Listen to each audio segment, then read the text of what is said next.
اس کے بعد اللہ تعالیٰ نے فرمایا کہ وَإِذْ بَوَّأْنَا، کہ ہم نے بوّأنا کی، اس میں ذرا تفصیل ہے اس میں۔ سب سے پہلے اس کی بنیادی حروف معلوم کر لیجئے۔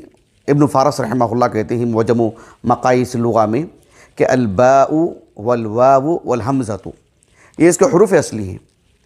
کہا کہ اصلان، بنیادی طور پر اس کے اندر دو معنی آتے ہیں۔ ایک الرجوع، رجوع الشیء الی الشیء، الرجوع سمجھ رہے ہیں آپ، کسی بھی چیز کا لوٹنا، کسی چیز کی طرف لوٹنا، الرجوع بالشیء الی الشیء، کسی چیز کا کسی چیز کی طرف لوٹنا، ایک بنیادی معنی۔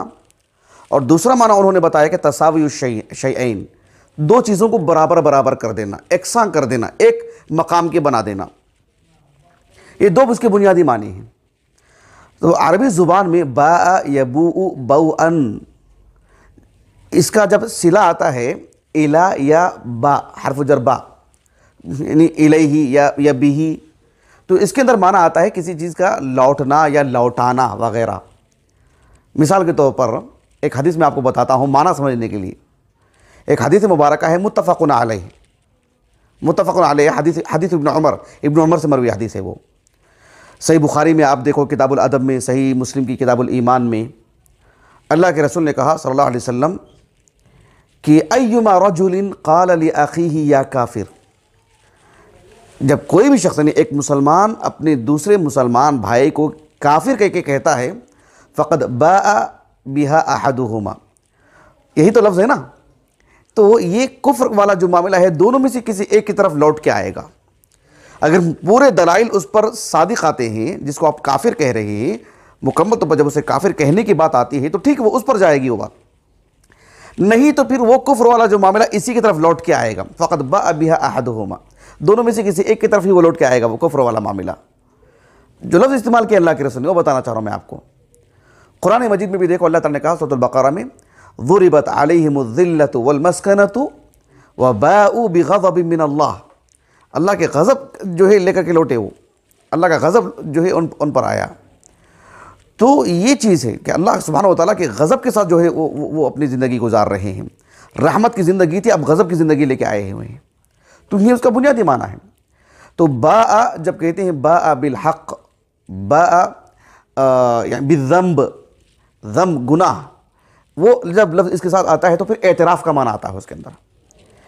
معروف حدیث ہے نا جسے ہم سید الاستغفار کہتے ہیں، صحیح بخاری کی کتاب الدعوات میں حدیث ہے شداد ابن اوس سے رضی اللہ عنہ، ان سے مروی ہے اللہم انت ربی لا الہ الا انت خلقتنی وانا عبدک وانا علی عہدک ووعدک ما استطعت واعوذ بک من شر ما صنعت۔ اس کے بعد ابوء لک بنعمتک علی وابوء بذنبی، کیا مطلب ابوء بذنبی؟ یعنی میں اپنے گناہوں کا اعتراف کرتا ہوں، تیری نعمتوں کا بھی میں اعتراف کرتا ہوں۔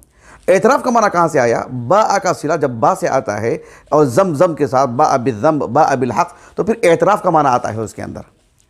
یہ بنیادی چیزیں ہیں اس کے اندر۔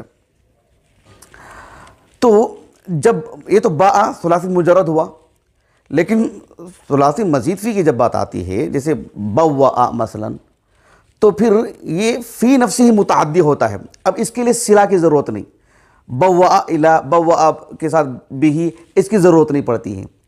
جب آپ مضاعف لے کر آتے ہیں تو اس میں پھر صلہ کی ضرورت نہیں پڑتی، خود بخود متعدی ہو جاتا ہے۔ تو وَإِذْ بَوَّأْنَا ابراہیم ہونا چاہیے تھا، ابراہیم کی ضرورت نہیں تھی اصلاً، اسی لیے اہل علم نے کہا کہ وہ لام کیوں پھر اشکال پیدا ہوا، کیونکہ وہ بوّأ ہے نا، بوّأ المکان کا مطلب یہ ہوتا ہے کہ جو ہے کسی کے لیے مکان بنا کے دینا، کسی کے لیے جگہ کی تعیین کرنا، کسی کے لیے رہائشی کا انتظام کرنا وغیرہ وغیرہ، اس کے اندر یہ معنی آتے ہیں۔ کسی کو کہیں ٹھہرانا، کسی کو کہیں مقیم کرنا، یہ اس کے اندر بنیادی معنی آتی ہیں بوّأ کے ساتھ جب المکان کا لفظ آتا ہے تو اللہ سبحانہ و تعالیٰ نے فرمایا کہ وَإِذْ بَوَّأْنَا لِإِبْرَاهِيمَ مَكَانَ الْبَيْتِ، بوّأ کا جو معنی میں نے آپ کو بتایا قرآن مجید میں دیکھو آپ سورۃ آل عمران میں هُنَالِكَ ابْتُلِيَ الْمُؤْمِنُونَ، نہیں وہ نہیں، وَإِذْ غَدَوْتَ مِنْ أَهْلِكَ تُبَوِّئُ الْمُؤْمِنِينَ مَقَاعِدَ لِلْقِتَالِ، سورۃ آل عمران کی آیت کریمہ ہے۔ اور اللہ سبحانہ و تعالیٰ نے سورۃ الزمر کے آخر میں کیا بیان فرمایا؟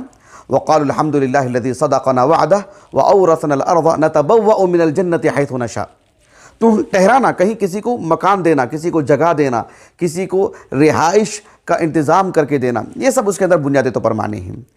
تو ابن جزئی رحمہ اللہ نے کہا کہ جب بوّا جو ہے فی نفسی متعدی ہے وہ، تو پھر اس صلہ کی کیا ضرورت ہے؟ کہا کہ وہ لام زائدہ ہے. زائدہ کا کیا مطلب؟ یعنی تاکید کے لیے آتا ہے وہ. وَإِذْ بَوَّأْنَا لِإِبْرَاهِيمَ، یا پھر آپ اس کا معنی لینا پڑے گا حَيَّأْنَا کے معنی میں، ہم نے ان کو مہیا کیا، ہم نے ان کو فراہم کیا، اس معنی میں. جہاں تک مسئلہ اس لفظ کا جو معنی ہے وَإِذْ بَوَّأْنَا لِإِبْرَاهِيمَ، اس سلسلے میں عبداللہ بن عباس کہتے ہیں، جیسے کہ تفسیر طبری میں ہے، عبداللہ بن عباس رضی اللہ عنہ نے کہا کہ جعلنا وَإِذْ جعلنا إِبْرَاهِيمَ مَكَانَ الْبَيْتِ، یہ معنی لِإِبْرَاهِيمَ مَكَانَ الْبَيْتِ. حسن بن ابی الحسن البصری رحمہ اللہ نے کہا کہ انزلنا کا معنی بتایا آپ نے. وَإِذْ بَوَّأْنَا یعنی انزلنا، ہم نے ان کو وہاں ٹھہرایا، ہم نے انہیں وہاں بسایا. مقاتل ابن سلیمان نے کہا رحمہ اللہ، ان کی جو تفسیر ہے اس میں کہ دللنا علیہ ابراہیم، ہم نے ابراہیم کو وہ جگہ بتائی، وہاں فلسطین سے آئے نا وہ، ہم نے ان کی جگہ کی. وَإِذْ بَوَّأْنَا لِإِبْرَاهِيمَ مَكَانَ الْبَيْتِ، کیا مطلب؟ ہم نے وہ جگہ متعین کر کے بتایا کہ یہ جگہ آپ ایسے یہاں جا کر کے یہاں بنائیں، یہ معنی اس کا.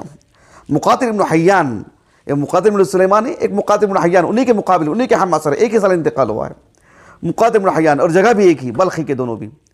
تو مقاتل ابن حیان نے کہا کہ جو ہے اس کا معنی ہے کہ حیّأنا کے معنی میں. یحییٰ ابن سلام نے کہا، جن کا ترجمہ حیات میں نے تفصیل سے بیان کیا ہے سورۃ الحج کے آغاز میں، انہوں نے کہا کہ جو اعلمناہ، الفاظ الگ الگ ہیں، معنی ایک ہی ہے. تو اسی کی نشاندہی اور اسی کی وضاحتی طور پر جو یہ الفاظ آئے ہیں، متعدد الفاظ آئے ہیں. تو خلاصہ کلام یہ ہے کہ وَإِذْ بَوَّأْنَا لِإِبْرَاهِيمَ مَكَانَ الْبَيْتِ، ابراہیم علیہ السلام کو اس جگہ کی تعیین کی گئی کہ آپ یہاں پر کعبۃ اللہ بنائیں. اب رہا مسئلہ کہ ابراہیم علیہ السلام کعبۃ اللہ کے صرف مجدد ہیں، یعنی پہلے سے بنی ہوئی تھی عمارت، ڈھہ گئی تھی یا طوفان کی زد میں آ کر کے خراب ہو گئی تھی، اس کو آپ نے سرے سے بنایا، اس کو اسی پر رکھ کر کے، یا آپ نے جو ہے اول آپ ہی اس کے مؤسس ہیں، آپ ہی نے بنایا ہے.